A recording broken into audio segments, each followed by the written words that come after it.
Welcome to Barcelona JS, June edition. My name is Tudor. I'm one of the organizers, together with Jan and Tiago, who are there at the back. So, cheers. We are a community. You can find us on Twitter. If you tweet about us, use the hashtag BarcelonaJS. And first of all, I would like to thank our sponsors that made this possible. First is going to be Adevinta, which has the office. And Helena is going to give a short presentation of the company. Good luck. Thank you, Tudor. Hello, everyone, and welcome to Adevinta. From the ones who doesn't know who we are an international company, more known before as Shifted. We have different marketplaces all over the world, mainly in 60 countries in Europe, but also we have also presence in South America and North Africa. These are our local brands are Fotocasa, Infojobs, Mil Anuncios, cochesimotors.net, Vivo, and I think that it's all. And also we have international, another one that are international, like Subito, Leboncoin, Corotos, or Yapo. So I hope that you enjoyed the meetup. If you have any question or any doubt, we can talk when everything finishes and have a beer. Cool, thank you. A round of applause. We have several other sponsors. One of them is Open Webinars. They're offering, they're one of the biggest providers of e-learning in Spain, and they will offer a 1-year free license. You can just scan the code there. We're going to also tweet it on the Barcelona JS Twitter. You can fill the type form, and then you're going to enter a raffle where you can win a 1-year license. From Open Webinar, it's worth about like 390 euros, so worth the money. We also have some conferences that are happening in the near future. We have .js, ReactiveConf. If you follow these links that we're going to be made public in our Twitter, you're going to be able to buy tickets at discounted rates.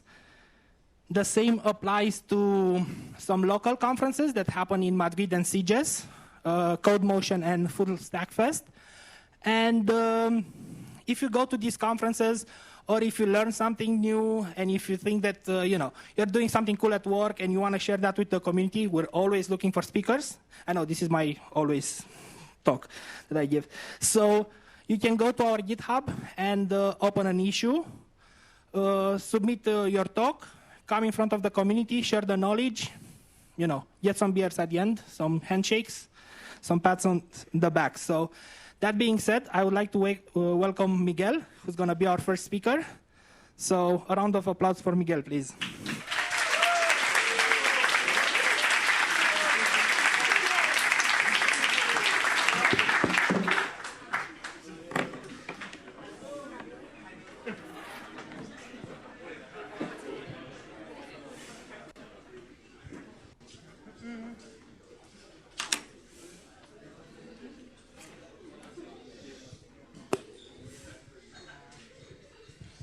Yeah.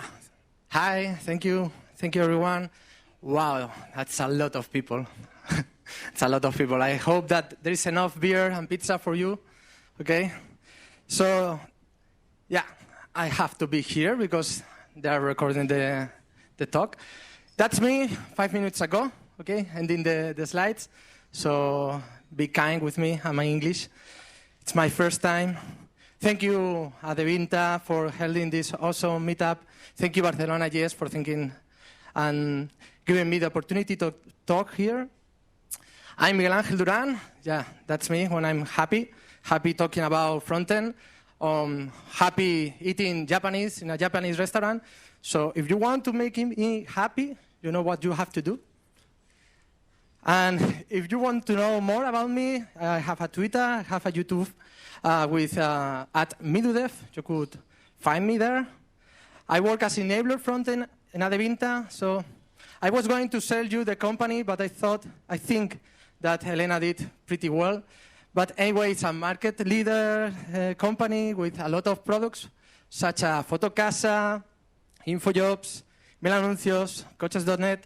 I'm pretty sure that you may use it sometime or maybe heard about it. So why are we here? besides the beer and the pizza? We're here to talk about performance, but more about React rendering strategies and how we use them in order to improve our performance. You see, here you could see that our scores and Fotocasa not bad, not great in February 2019. So we have a 19 global score for our performance. We weren't happy about it, so we had to do something. So before talking about how achieve the improvements, I want to talk about a specific metric that you could see here. It's the time to interactive. It's with a 1. It's like a shame, you know, for having a 1, better a 0. I don't know, a 1 is like, well, at least you have a 1. Okay, I don't think it's a good thing. But what about time to interactive and why it's important? Time to interactive is a metric, a user metric, that specifies when the page is fully rendered and it becomes interactive, so the user could use it. I think it's better if you see some drawings about it. So that's our page, like a store, and you could see that it's visually complete. That means that the user is seeing it. He wants to use it, and he's going to try it.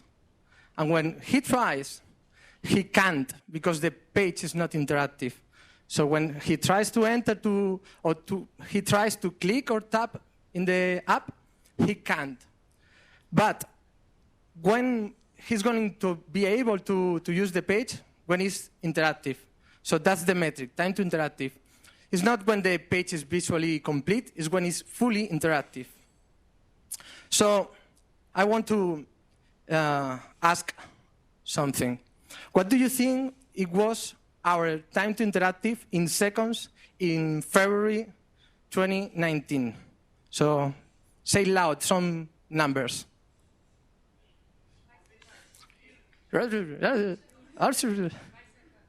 100. More. Okay, 20 seconds. What else? 40 seconds. Okay, well, that wasn't that cheap. So 15 seconds. But imagine that, 15 seconds when the user has to stop, see the mobile phone, and wait 15 seconds to use the application. That's a lot, okay? So that was us thinking that this is fine, but it wasn't fine, okay? We were losing money, and who is going to pay us if we are losing money? So I started thinking about how to improve it, and we started searching in Twitter about React and the problems with the rendering stuff with React, and I found something like, oh, React is slow, you definitely can't improve more the performance. It's impossible. So you must move to Puck. I don't know if you know Puck, but it's a template engine to fix this. Or even better, return to .NET and just send HTML. Okay, that wasn't a solution for us. So challenge accepted. We tried with React. So we started with this image, and I would like to share with you how we are right now. Woo! So, great things, we're improving.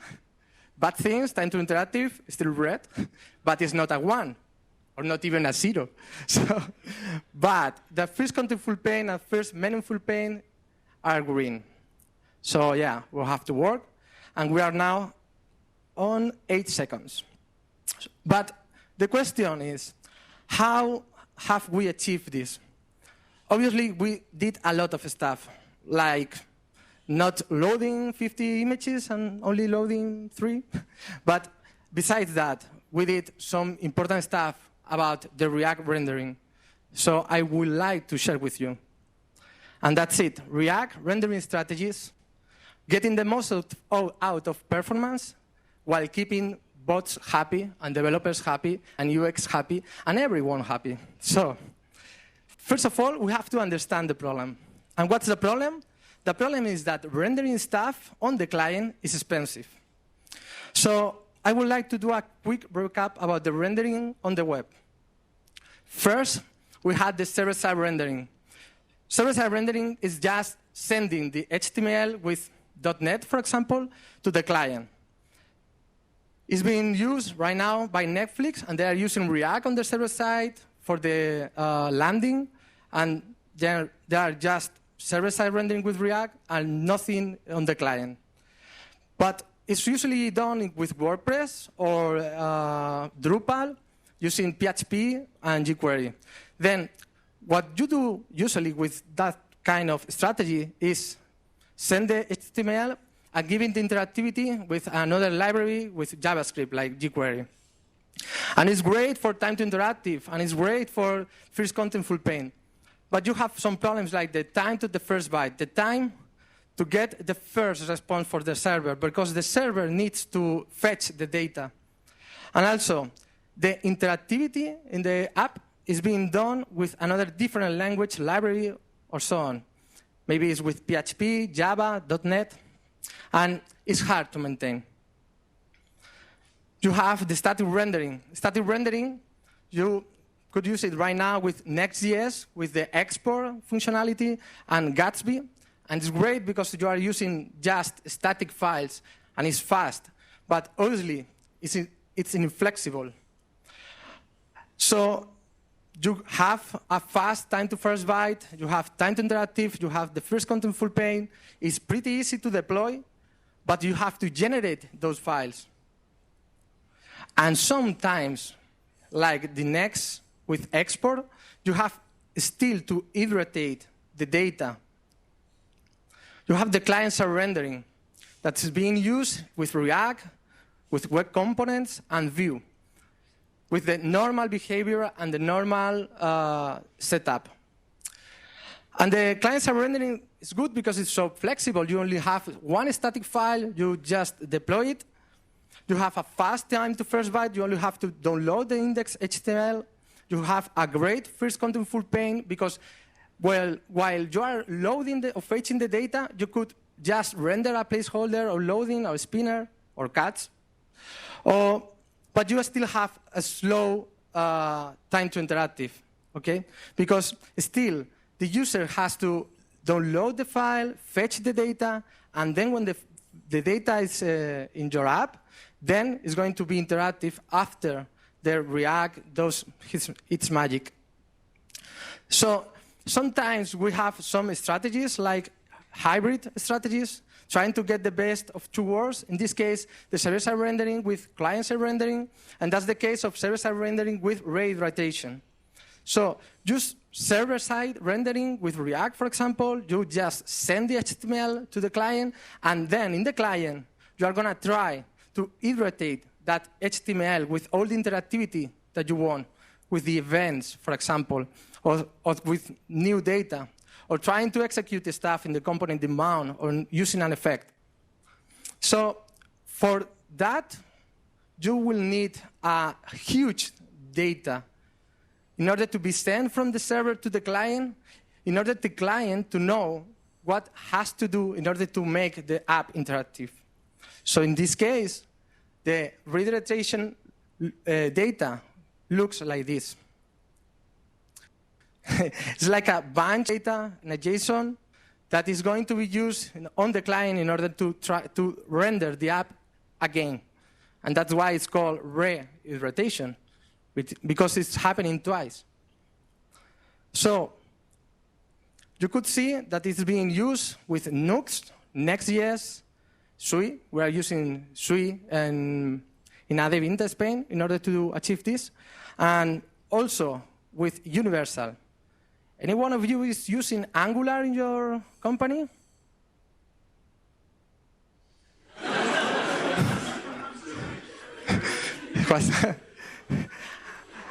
I do, but I don't want to say it.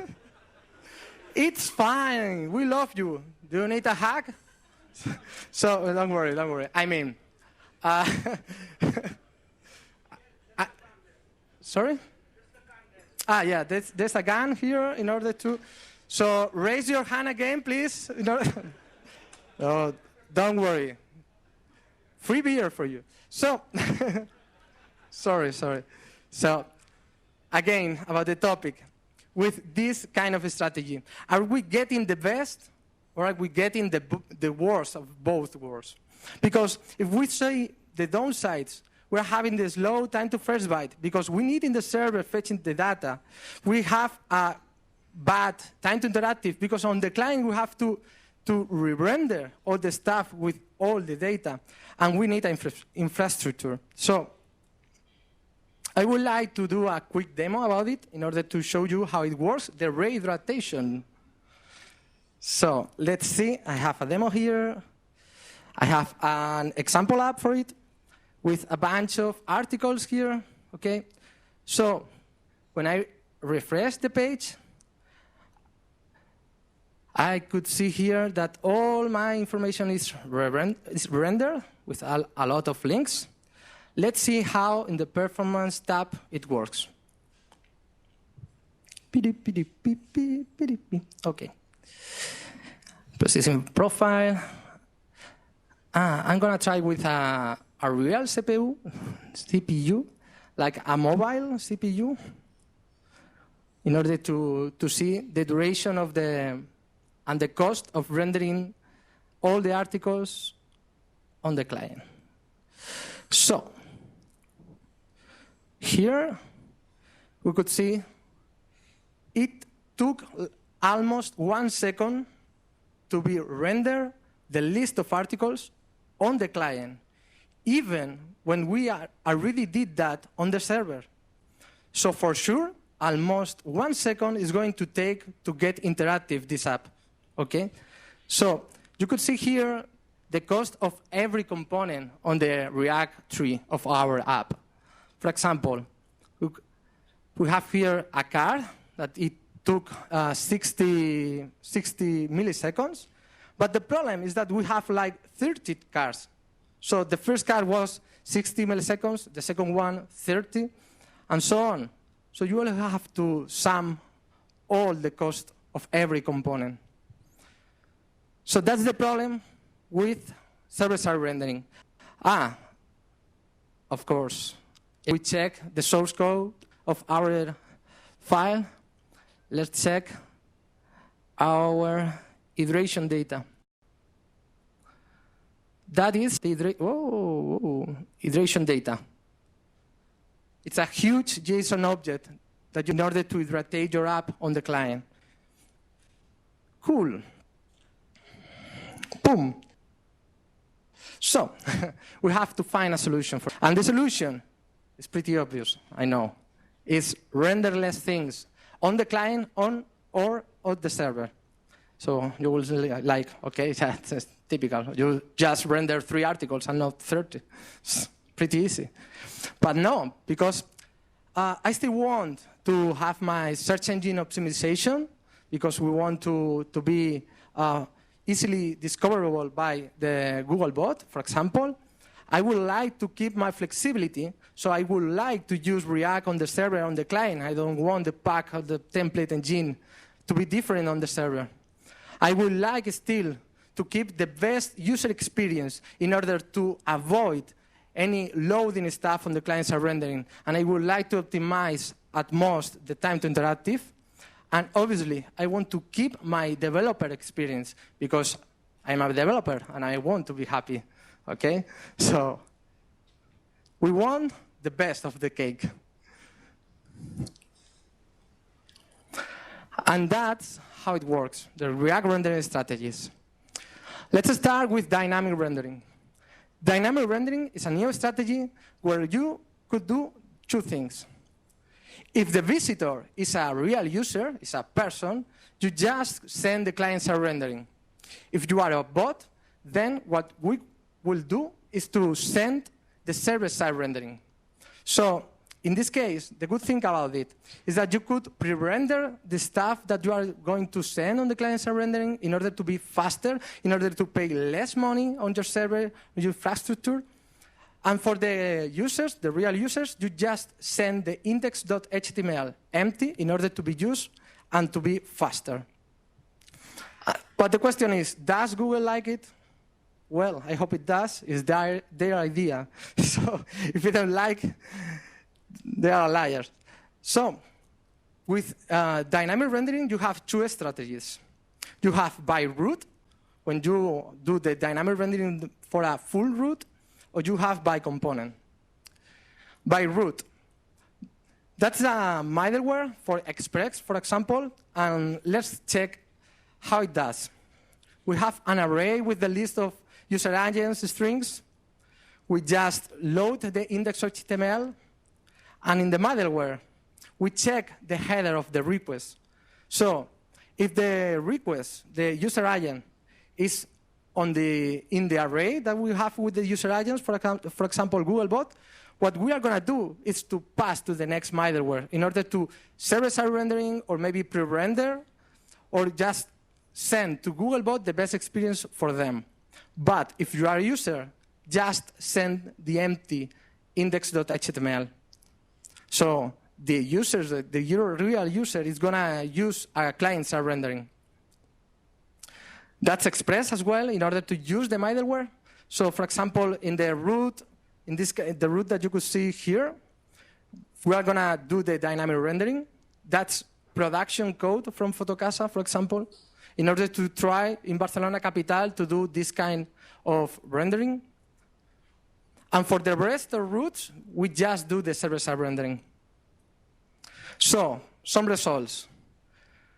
We have improved the time to first byte for real users, and the duration data is gone for the real users because we are sending the empty index.html. But it's just a client-side rendering for the user, and still the first pane and the first contentful pane is not great. But could be a useful technique for some routes that maybe is not interesting, do server-side rendering, and you are freeing resources from your server in order that maybe your route is expensive to render on the server and you are paying a lot to Amazon. And we are helping definitely Googlebot to index your content faster if you are doing this kind of stuff. But I would like to share you with another kind of interesting strategy with dynamic rendering at component level. At component level, it means that we are going to do this kind of differentiation on the server and the client, if it's a bot or not, at component level. So we could grab a component or a list of components in order to just render on the server if it's a Google bot. That's the implementation or kind of implementation of this component. So we check if it's a bot and if we are on the server. And we could even force render this, the dynamic rendering. And if it's a bot, we just render, no matter if we are on the server or on the client. But if we are on the browser, what we are going to do is lazy load this content in order to be loaded only when the user is going to see it. And it's working. Because that's the search page of Fotocasa. So you could see that we have like 700 pixels visible when a user is entering from a mobile phone. But how much would you say that we are rendering even if the user is not seeing the whole page? What is, in number of pixels, how many pixels are we rendering right now? Say loud a number again. 4,000. It's free. I'm not gonna. So go on. 1,000. Double. 4,000. Ooh, spoiler. 20,000 pixels. Okay. So while the user is only seeing 700 pixels, we were rendering 20,000 pixels. And you know why? Any of you know why we did that? For the user? I don't think so. For search engine optimization. okay? Yeah, it's important to be in Google search. So we were rendering like 30 articles only in order to be crawlable, in order to be able to be crawled by Googlebot. So we were using dynamic rendering. Imagine without dynamic rendering, the cost of rendering that was like 500 milliseconds, and using dynamic rendering, 100 milliseconds. That's 5 times less. It's like when Apple is doing the keynote, it's 5 times less. And 5 times more expensive, but don't care about it. Don't care about it. So you want one, you want this? Well, don't worry. It's open source, so you could go to GitHub and just use it, okay? You have the hyperlink here. It's you only have one requirement, and it's not paying me a Japanese restaurant. It's use React, okay? If you use React, you are fine. Let's do a quick dynamic rendering at component level demo. I think boom. But the dog is fine, okay? So, let's check. Dynamic rendering.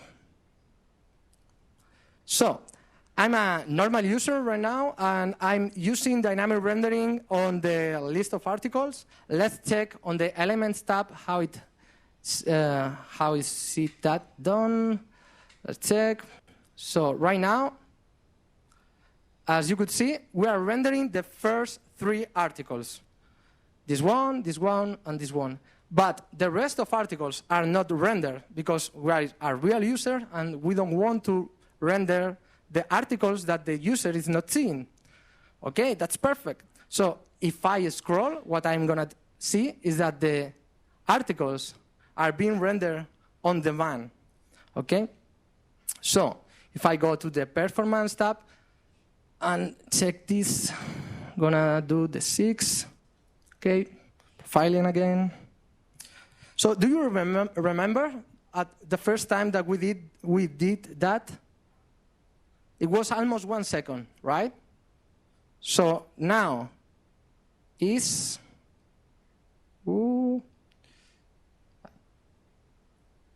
230 milliseconds, okay? It's almost 4 times less than before. But obviously, we want still to keep our search engine optimization. So if I change my user agent and I'm trying like a Googlebot,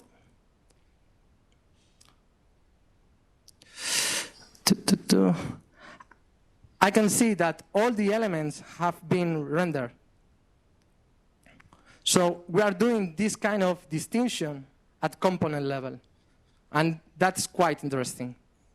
So, component level, improve time to interactive, lazy load for the user, which is great. Downsides, keep iteration data. The iteration data is still there. Need universal user agent detection. And you still have the full cost for the bot. So if you have a bad performance, the Googlebot is going to eat it. But it's perfect for stuff below default. You are freeing resources from your server, and you are, again, helping Googlebot to index your content faster. But many of you could think, why do we need this? Because the new Googlebot is superb. It's going to be able to detect your clients are rendering. You don't need to do that. But, so a lot of people is like, yeah, why are you doing that? So, yeah, for sure you have a plenty of new features, but the problem is Googlebot 101. It's like, it's going to take more time in order to crawl your pages. If you are only using client-side rendering, even could be that it's not gonna crawl never your website. And that's because indexing and crawling is only server-side rendering. And after indexing the page, after some time, and you don't know when, maybe 1 week, maybe 1 month, maybe never, it's going to render your page. And why is doing that? Because rendering is expensive, as we have seen. And they have to render 130 trillion web pages. So imagine, they are not going to wait for you. So if you won't need your site to be crawled fast and indexed faster, you better bet on server-side rendering, at least for now. But anyway, server-side rendering is usually faster than client-side rendering. So, new challenger approaching. Static rendering at component level. Static content at component level is like, I want to server-side render my component, but I don't want to re-render on the client. So what you are going to do is just grab the content that you want to avoid the render on the client.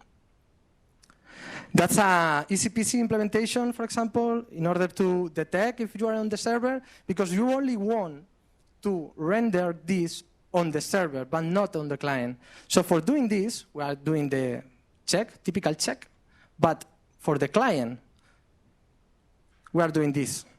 We are using a prop called surprise hydration warning and dangerously set inner HTML.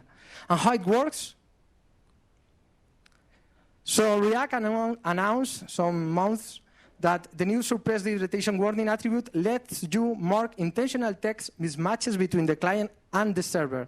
So you send something from the server, and on the client, React is not going to try to render, no matter if the content is different.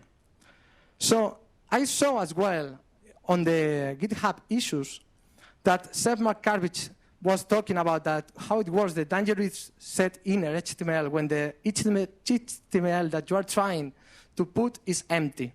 And when it's empty, it ignores completely. So obviously, it's like a hack, definitely hacky thought. So it makes like me a hacker man. Oh, I'm a hacker. I'm hacking React. So let's check how it works.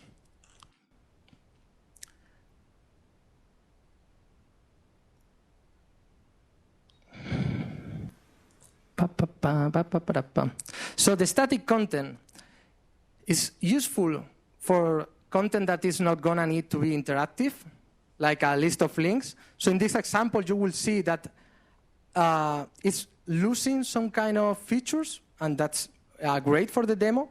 So for example, you are not going to see like the lazy load stuff of the image, but you could see that now the cost is even less. It's like 130 milliseconds. So you may be wondering when this is useful. And it could be useful, for example, for links like this and the footer, because you don't need them to be interactive. You only need to be static. But you could use still React on the server in order to render these kind of things. And using static content is pretty easy to achieve it.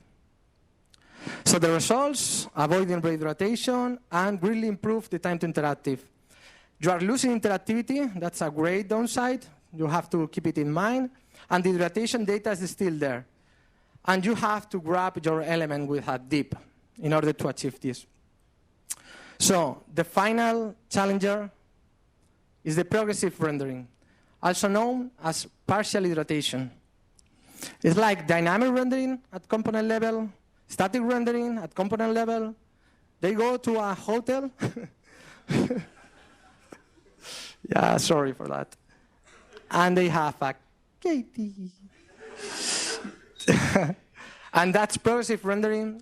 Let's check how it works. Ouch. So, the good thing about progressive hydration is that you get the benefits of dynamic rendering without caring about Google bots or user agents, and you get the best of static content. And why is that? If we check the elements right now, we could see that all the elements have been rendered, okay? Inside the wrapper, but all are rendered. But the thing is that on the client, we are not iterating these elements yet. Only when they are visible on the viewport, then we are going to iterate them. So if I scroll, I could see that React is rendering them on the client. So how it looks on the performance tab. On the performance tab, we will see that we are getting some benefit. We are paying like, it's taking 250 milliseconds. That's like 4 times less. And if I record and I do a scroll, I would see how React is rendering on demand every car. So you could see that, obviously, when you only have to render one car, it only costs 30 milliseconds. So you could use it in order to achieve the possibility of getting a better user experience without the user noticing. So for every car, you're only paying 40 milliseconds. And that's progressive rendering. Ouch. So you only rotate what's visible. You could greatly improve the time to interactive. And you are activating every car only on demand. Obviously, the hydration data is still there because you need it in order to render on the client every car when you need it. But you are not losing any interactivity. But still, you need the element wrapper to achieve that. It's kind of lazy load experience, but for React rendering. And Googlebot, the best thing of it is it's going to understand the static HTML that you are returning from the server. So what's next? Site introduced a new technology called serverless pre-rendering that you do a client-side rendering, and you could have a service in order to pre-render that client-side rendering to give to Googlebot or even users this experience without having to have an infrastructure for it. And you don't have to care about server anymore. So I hope that you are going to be, I want to use it in my company. Not the Angular guys, but the rest of you. So about the question that I did before about how have we achieved this, we have two answers for it. First, dynamic rendering for the search page. And later, the static rendering for the footer that you saw. So yeah, it's right, it's true. React could be slow, but now you have strategies to fix it. You have the React rendering demos available at bit.ly React rendering demo. And thank you very much.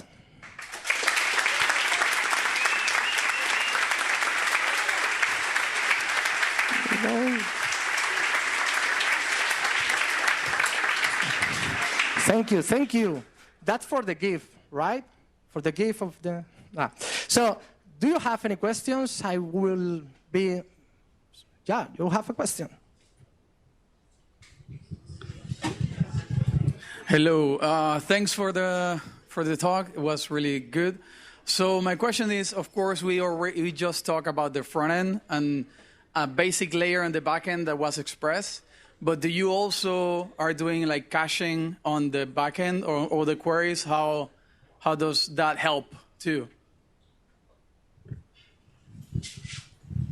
Thank you so much for your question. You have a free beer for you. So that's a very good question. But the problem for us, we have caching. We have cache for 5 minutes. And why is that? It's because we are a marketplace of real estate, you know, so we need to be very fast every time that a user or a client is uploading a new product.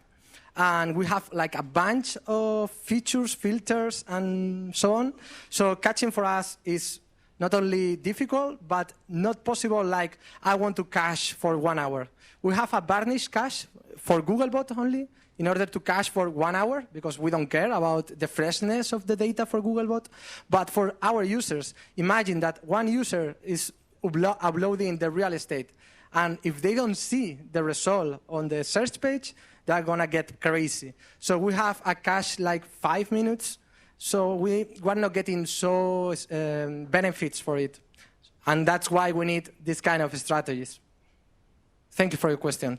I would love to answer more questions, And you are welcome to do more questions as well. Yeah.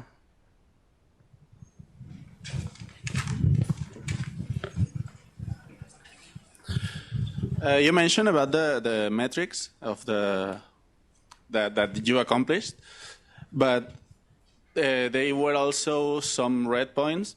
So what would be a good metrics for a page like Fotocasa, for example? Good metrics results? Yeah. 99. That would be a good score. It doesn't mean time doesn't make any sense. Time where? In a mobile phone? In a good mobile phone? In an iPhone of 2,000 euros? In a computer? In the MacBook Air? In the MacBook Pro? Time in a 3G network? In a 4G? I mean, time it's not a good metric anymore because it depends on external factors. That's why we are using user-centric metrics.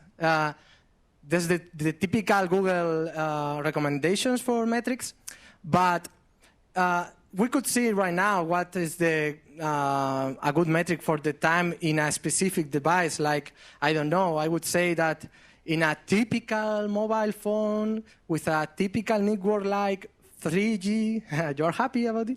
I would say like 3 seconds. 3 seconds or 4 seconds to be interactive, time to interactive. That would be a good metric. But yet, it's like I said, don't get the time as a good metric. We had this problem in this company. For me it's fast. It's like 1 second. And it's in a MacBook Pro Retina here with fiber. Okay. So, what's next? 1 more question. 2 more questions. Because he's repeating, so. Okay, another question about more. Okay, we saw the metrics on performance, like the numbers here, like tech numbers. But what about sales? How do you extrapolate this, or how you measure? Okay, these things that we did that improved performance technically. How does that improve on sales? If you have any value of that, I don't know. Sorry, have you mentioned sales or CEO? SEO? Google. Yeah, okay. Because about that, we have the Google Search Console that you have a lot of metrics, and obviously I can't share with you this kind of data, but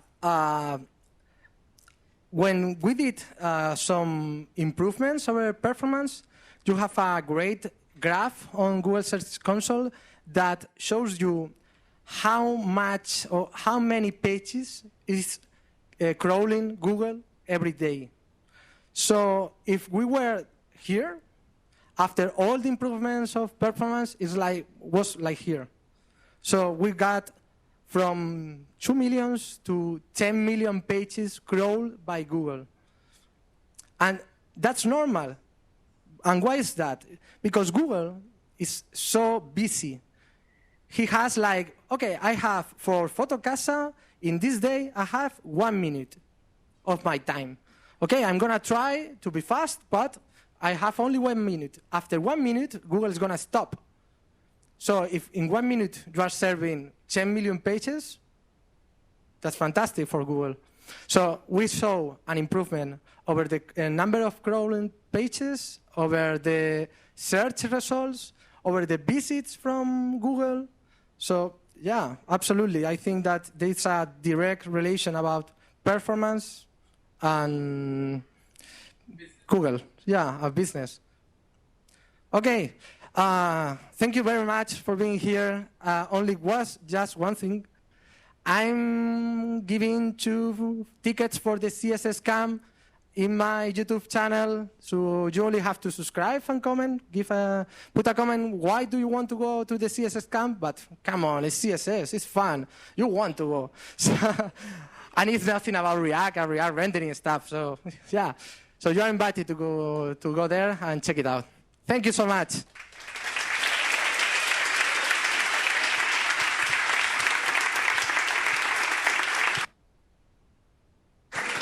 So thank you, Miguel. Awesome presentation. So now, in between the speakers, we generally have like a free mic. So if you have an ad that you would like to share with the community, like if you're hiring, if you have an open source project that you would like to share or you would like to get feedback on, raise your hand. No? Okay.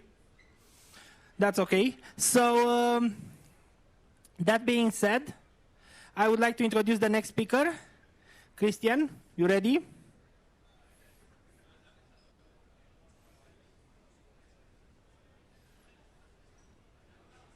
Okay, so guys, please welcome Christian. A big round of applause for our second speaker.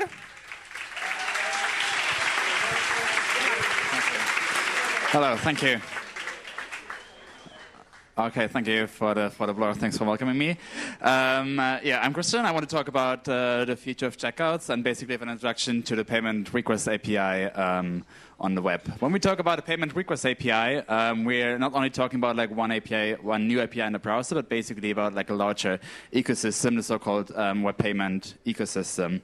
And the Google Developer Portal has quite a good introduction. What does that mean? And when talking about a web payments ecosystem, we talk about an emerging web standard to simplify online payments and enable a broader set of players to participate easily in the payments ecosystem on the web.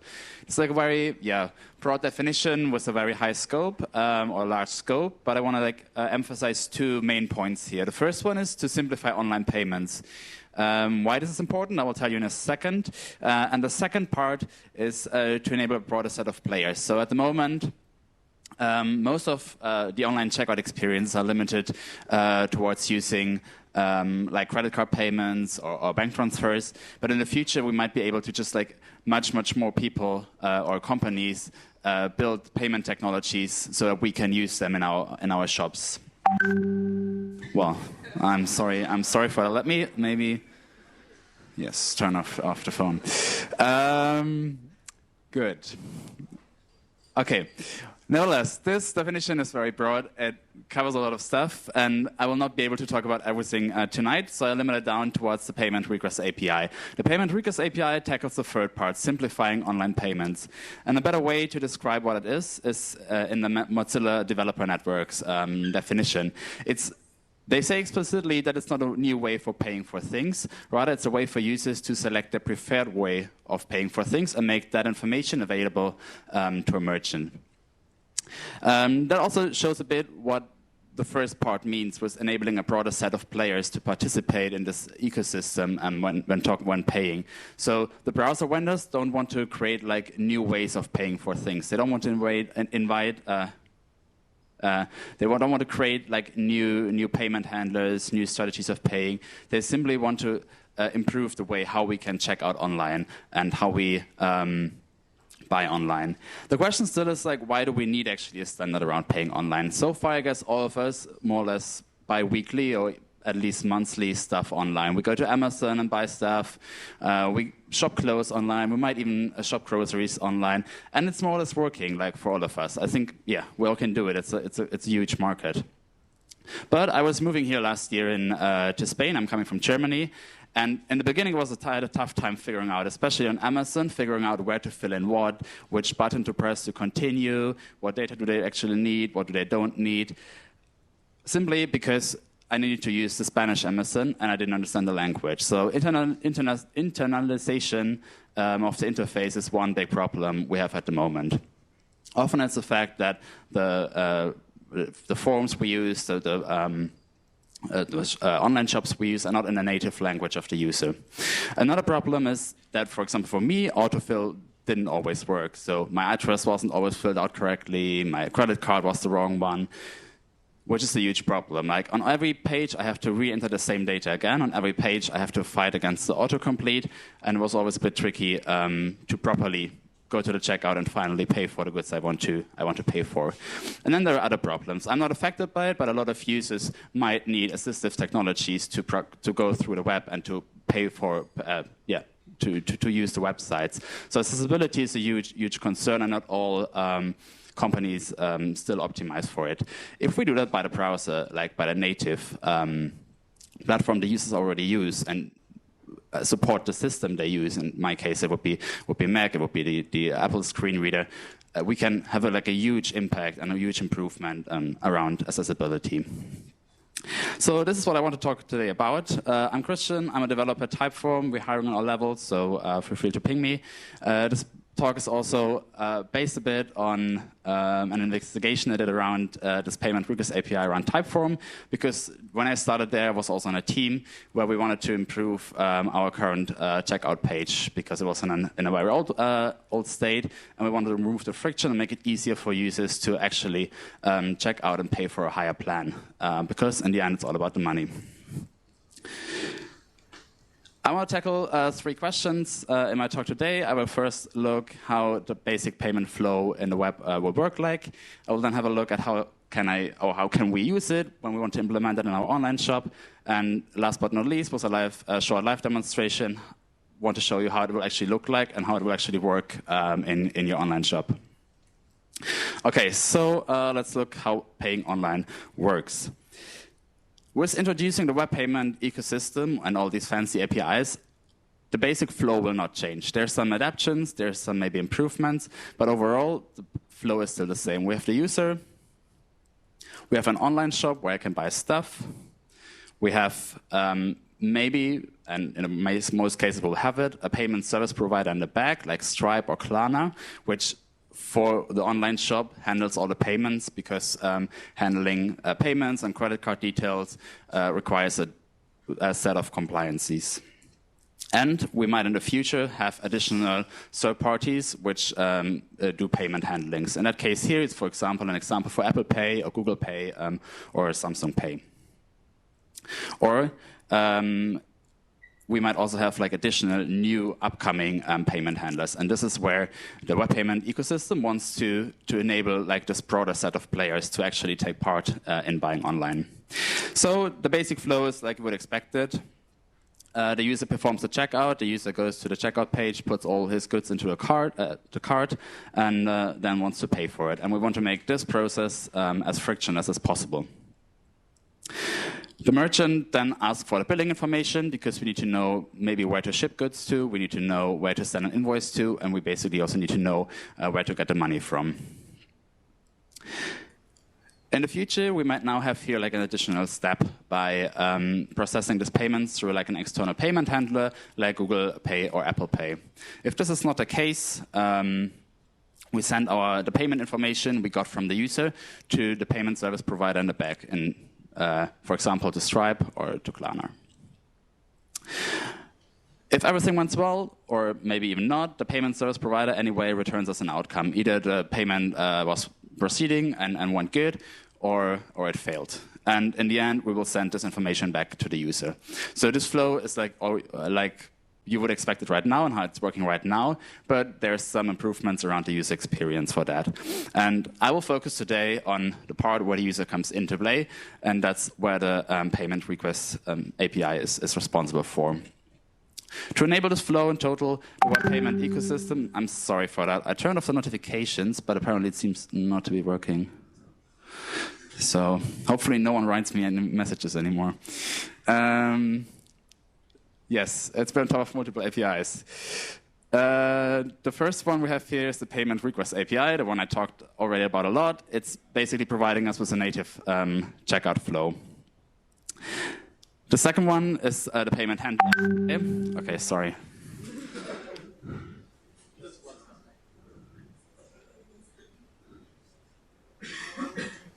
And I know who it is. So the second one is the payment handler API, which is handling payments by third parties. Together with that, we also need so-called payment method identifiers. I will talk later about it a bit more. It's, for example, like a simple string like basic card, identifying which payment methods to use. And we might also need a payment method manifest, which describes how payments are handled. The last 3 are are required if we work, for example, together with payment methods like Apple Pay or Google Pay. But if we just use the payment request API, it's pretty straightforward. So let's look at how we can use it. Before we see how we can use it, we should first check if we can use it. The payment request API is quite good supported. It's supported in all major browsers. In Firefox, it's apparently still behind the feature flag, so it's not easily usable by users. Besides that, we can use it in all major browsers. But that also means that even though we can already start using these new APIs, we still need to provide an old checkout flow for Firefox users or for older browsers. Only Safari and a future version of Edge are fully supporting the entire spec. I think Chrome is just missing one retry function. So that should not be blocking us. The basic payment request is available on the window object, so we can do an easy feature check by checking if the payment request constructor is defined on the window. And then if it is, we can use it and create us a payment request object. It gets 3 parameters, the payment method data, the payment details, and the payment options. The last one is optional, and we will shortly walk through all 3 of them. First of all, we define a set of payment methods. This is basically a list of all the payment methods we want to allow the user to pay with. In my case, in this example, I provide the user with 2 methods to choose from. The first one would be the basic card, which is what we all do all the time when we, for example, go to Amazon and pay with a credit card. This is this. Every declaration of a payment method is a dictionary consisting of 2 properties. The first one is the string with the payment method identifier. That's what I talked about like 2 minutes ago. It's this string. And a second property, which is a dictionary with additional data to configure this payment method. In our case, for the credit card, we, for example, need to declare which networks we support and which types of credit or cards we support. For payment methods like Apple Pay or Google Pay, this data is, of course, according to the integration. So Apple Pay might need a different set of configuration than Google Pay or Samsung Pay. Overall, there are 2 different kinds of payment method identifiers. They are the first one, which are coming from a spec, like basic card, and the other ones, which are URL-based payment method identifiers. At the moment, the only one which is in the spec is the basic card. But the W3C is already discussing like putting more of these payment method identifiers into the spec. In that case, basic card transfer, tokenized card, interledger, and SEPA mail, which are special ways of paying, are discussed to put inside the specification as a fixed payment method identifier. But because we want to enable more companies and more players to participate in paying or processing payments online, the spec also allows these URL-based payment method identifiers like Google Pay, Apple Pay, etc. The next argument for our payment request constructor is the payment details object. It's an object consisting of multiple properties. 2 of them are required. It's the total and the display items property, where it's quite obvious what I want to do. The display items is a list of items which we want to show to the user what he bought. So in my case, he bought a shirt and a hat. So we need to display that to the user that he bought these 2 items. And we need to present him like the total price. So what does he have to pay in the end overall? As you can see, every item consists of a label and an amount, where the amount, and especially the money in the end, is a string. So what a payment request API does not do for us is calculating the overall total, what the user has to pay.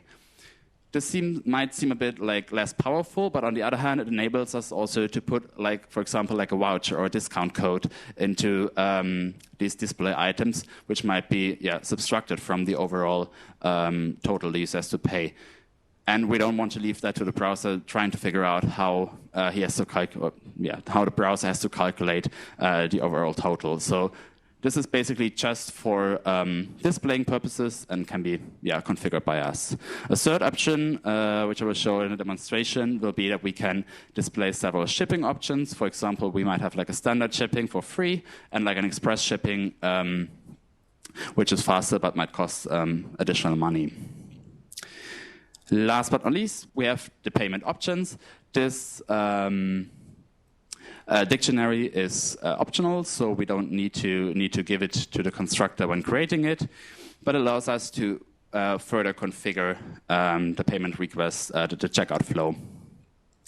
We basically can ask for multiple additional properties like the email, the phone number, or the name, and also define how the shipping options shall be presented. In my case, I use shipping, so that means, like, for example, we're shipping goods to someone, but it might also be that we're talking about delivery. The spec says, for example, delivery is often faster. For example, when talking about a food delivery, it might happen like in the next hours or maybe the next day, whereas like shipping goods, like furniture, might take also weeks.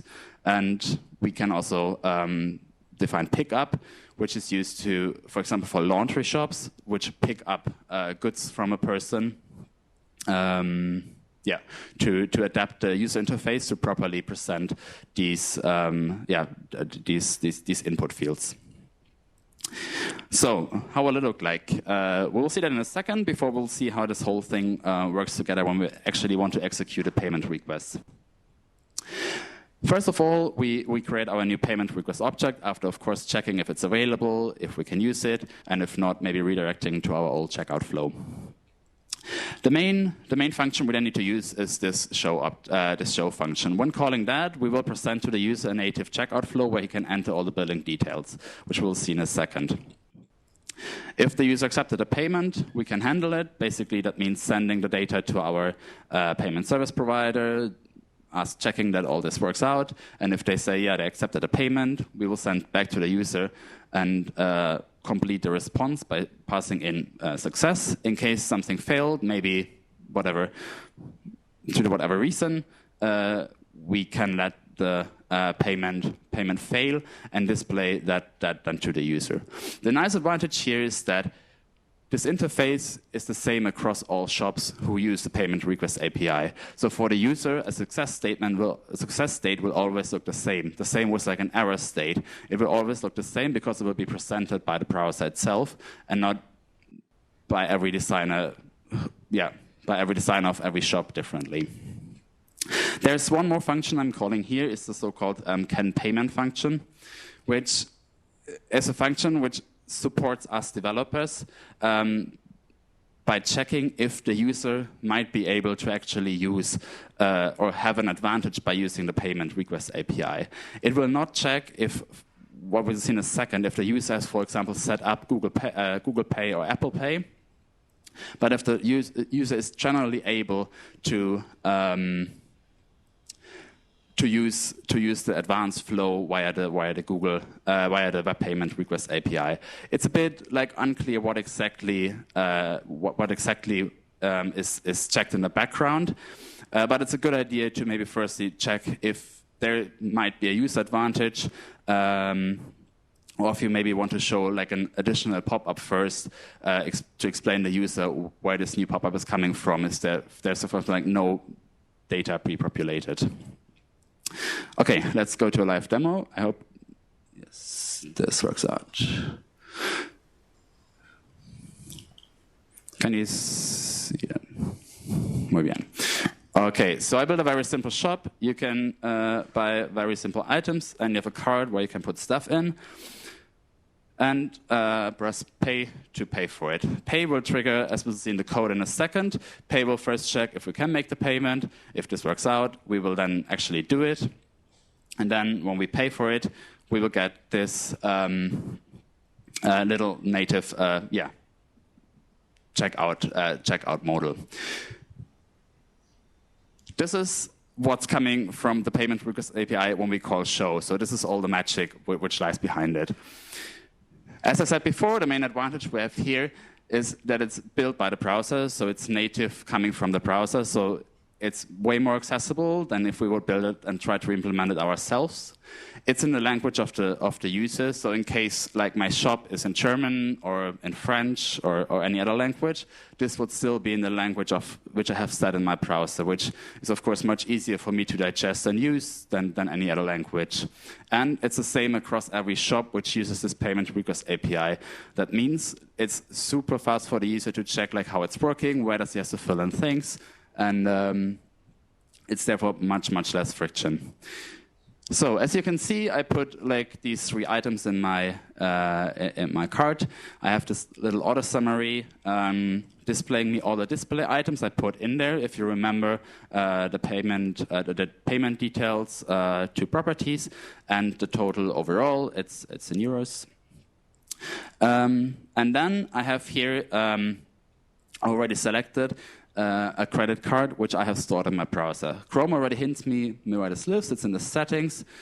You might know that from yourself, that you might have stored some of these credit cards or addresses inside your browser.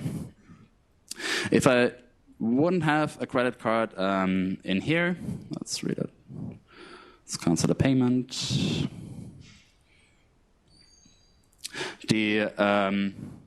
The payment part would be empty, and I now get the possibility to set something up. So if we put the fake credit card in here again,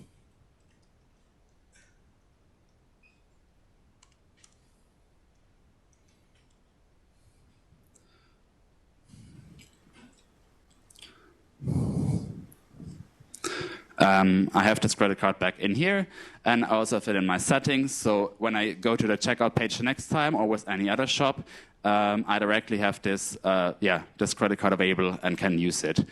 If I would have multiple credit cards, let's just enter random num. I guess this should work. I don't know if it's fast enough to pick it up. I don't guess. So let's do it again. I can, of course, select from all these different payment methods I have set up. If I would be using much more payment methods, at the moment I just have defined that I want to provide the basic card to the user. The user would get, of course, like all the other options presented here as well, and could, for example, also use Apple Pay or Google Pay to check out, depending on how I configure my payment request object. And then in the end, the user can simply pay, enter the CV for the Visa card, confirm it. The data will be sent to the server. We will send it to our payment service provider. The payment service provider checks if the payment can be done, returns the success state. We will return the success state to the user, and everything worked out.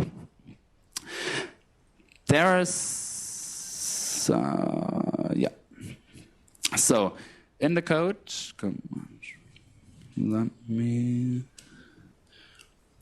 is that readable for most of you? No, shit. Let's do it here without the fancy UI. Is that better? Good.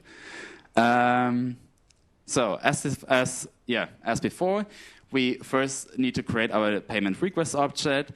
Here I just have set up 2, the basic card and the basic card and Apple Pay. As we're not, I think not in Safari, it will never show up, and it's also not properly configured. So we could also just remove that. We have the payment details. We need to display a list of display items, the overall total as presented before, and here I have declared some shipping options. These shipping options are again, just a list of possible shipping options. Each of the shipping options is a dictionary, giving them an ID, a label, which we want to present to the user how it works. We can define it as selected, so it's either pre-selected or later when we have to update, depending on the interaction of the user. And we give it again the same amount object we have for the display items. And then in the end, we can define these payment options to actually request shipping, for example. If we would start with request shipping again, load the thing again, let me show that later. We now have much more options in our native checkout flow. As I specified it as delivery, these these two properties for requesting the shipping address now pop up as delivery address. I could also make it a pickup or a shipping, and it simply just changed the way how it's presented here. I have now these two delivery methods available with the labels and the amount specified in my code. If I pick some, it will now appear up here in my shipping, in my order summary as a shipping line item, and the overall total will be adapted accordingly. Again, as we specified amount as a string and not as a number, we have to do the calculation ourselves. So if we mess that up, it will be messed up here. The browser simply gives us the opportunity to display that to the user and to let the user select from these different options.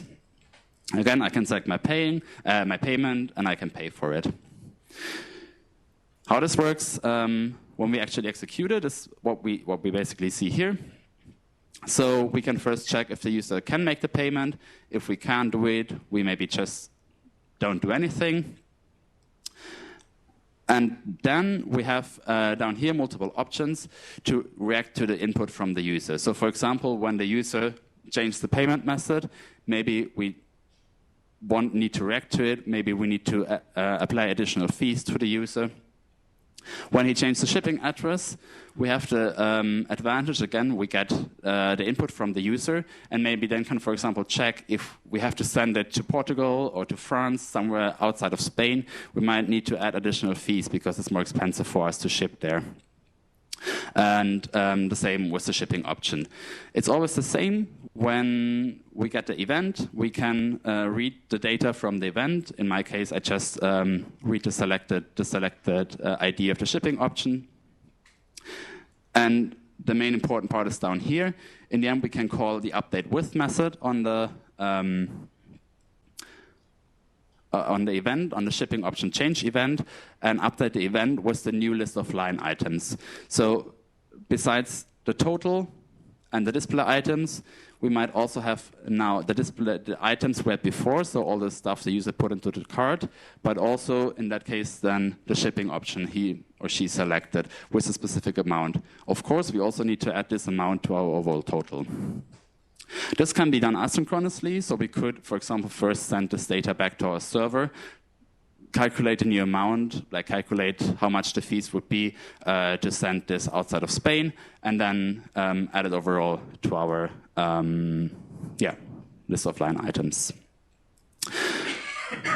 Then basically we simply show the payment request object, the native pop-up pops up. When the user has done all his selections, we handled all the events.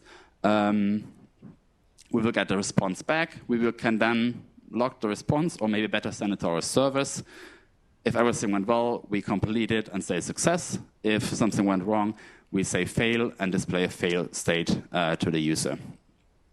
As I said before, when talking about the method identifiers, using basic card is at the moment the only one which is in the spec, but it might not be the payment method you might want to use. It's mainly due to the fact that that when we use the basic card method, let me pay.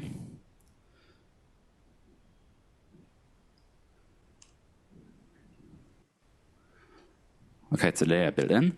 We get in this response the whole data from the user. So we get the whole billing address as we specified it. This is the typeform address if you want to work there. But we also get the whole credit card number and the security code. To process this data, you must be PCI compliant, which is like a very tedious process. You must follow special security compliances. So in the best case, you want to offload that to like one of your payment service provider like Stripe or Klarna. They have like a set of UI components you can use, which handle in the background these credit card numbers and just send you a token to later identify this payment within their API. So you never like store the actual credit card number yourself, but Stripe does it for you. Stripe also has the opportunity, the possibility to use the payment request API, so you can already make use of this, new API without the need to be PCI compliant. Of course, you can also use other things like Google Pay or Apple Pay, which are also like good to set up without the need to be PCI compliant, because you never have this data on your own servers. That's basically it for my talk. Thanks for listening. Thanks for the introduction. These are 3 great resources where you get like a lot of more information around how the payment ecosystem will work like. You can find the slides on my homepage, and there are also then the links to the additional resources to use it. Thank you very much.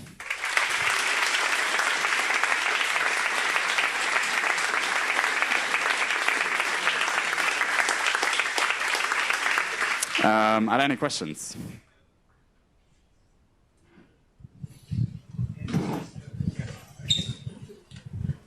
Yeah, so I don't know if I didn't understand as it has, but have you used this on production? And if you do, so you have some polyfills or something like that. And if it's not, then would you suggest to use on production? And I'm giving all the edge cases. So if you use it, then it's worth it to use it, because, I mean, if we already integrate with Stripe, then Stripe offers this kind of stuff, right? So maybe it's not just extra work. How is worth it to use in production? I guess that's the basic question. Okay, so we at Typeform don't use it in production. And I also think, like, out of a UX perspective, we might not be the best case to use it, because it's not like a consumer product where you like fast checkout. So it's like maybe a much more consideration of checking out.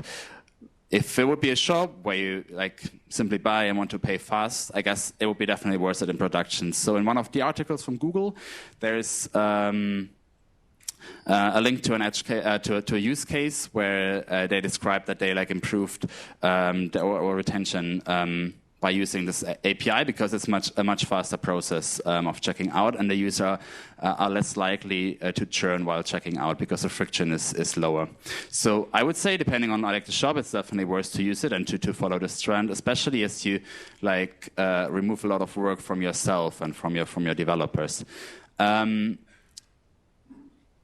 Of course, doing it yourself entirely is a bit critical, because you need to be, depending on what payment methods you want to use, you need to be like PCI compliant, for example.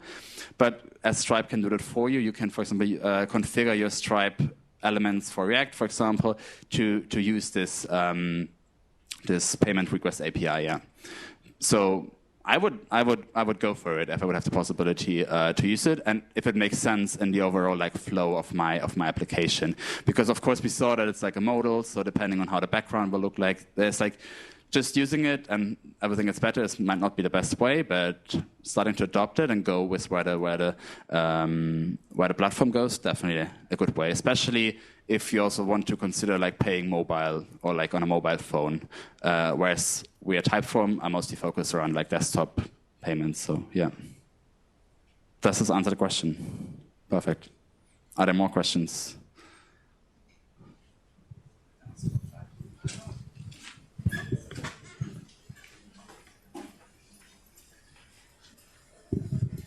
So you've talked about like one-off purchase items, so things that you would buy like once. Does it support like subscriptions?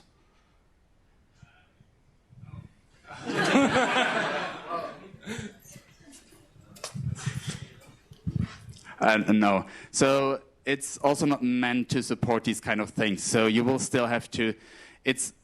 The whole web payment ecosystem is, in that case, focused around like the process from selecting the items a user wants to pay for, and then providing like an easy way to get him to the final pay button,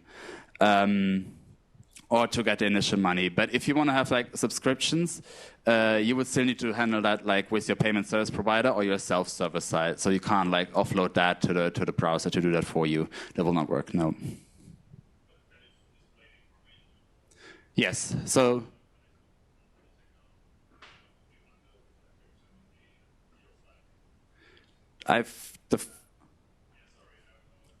Wait, I bring you the microphone. Otherwise, like.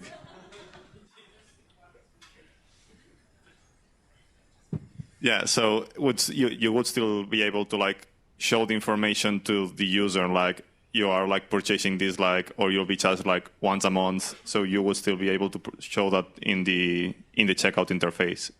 Okay. Yeah. So to say loud, yes, you can do that. You can specify how you display the items. So you can specify what strings you put in. You can also like do the wrong math and put like wrong numbers in there, and in the end, at least the total is the right one, right? But it's like fully up to you how you specify, and if it's like a one-time item or if it's a subscription the user's paying for, that's up for you. Yeah. Is it easy to hack? Is it easy to hack or like change like from like like? I don't know. It's yeah. I mean, in the end, I don't know what you want to hack, but in the end, it's the yeah. No, I don't know. Any other questions? Over there. I actually have a couple of questions. The first one is if you know how the new European Directive on Payment Systems, the PSD2, is going to affect it. So how quickly is the standard expanding to accommodate for new payment mechanisms? How quickly the browsers are implementing this? So that's question number one. And if I can take question number two is, do you see the guys of Facebook kind of offering Libra to this, so you can pay with their crypto through this, their future crypto? Thank you. To the first question, I don't know how. Honestly, I don't know how fast they adapt the standard towards that. But I guess it should be possible. I mean, it comes into play. You could still.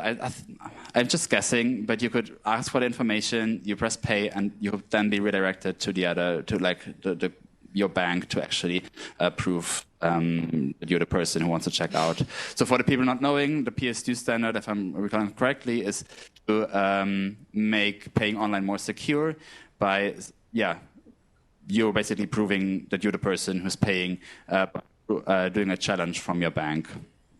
I don't know how fast they will add that or how they want to add that to the spec, but I will look it up. The second question. Crypto. Yes, I guess it should be working. I mean, in the end, if they provide a way to interact with this payment request API via the specified APIs, you would just be able to specify it as another payment method via one of these URL-based payment methods, and then it should be working. I guess that's also one of the ideas of this initiative to enable these additional payment providers. Yeah. So as a very clearly data-driven developer, I'm sure you collected some stats on how many users at Typeform could take advantage of this payment method. Do you remember what the stats are? No, and I can't share this with you.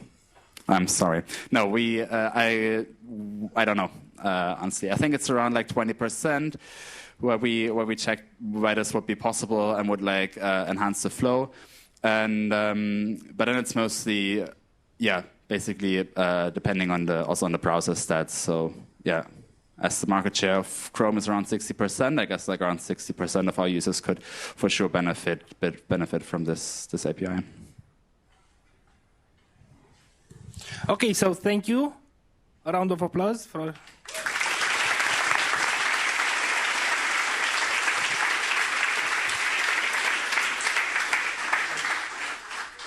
Okay, so thank you all for attending. Adevinta is going to provide us with refreshments on the terrace. We have pizza. Back there, there's a fridge, and it says Ensalada del Dia, but it's full of beer. So there's that. So, network, let's have some fun. Thank you for coming.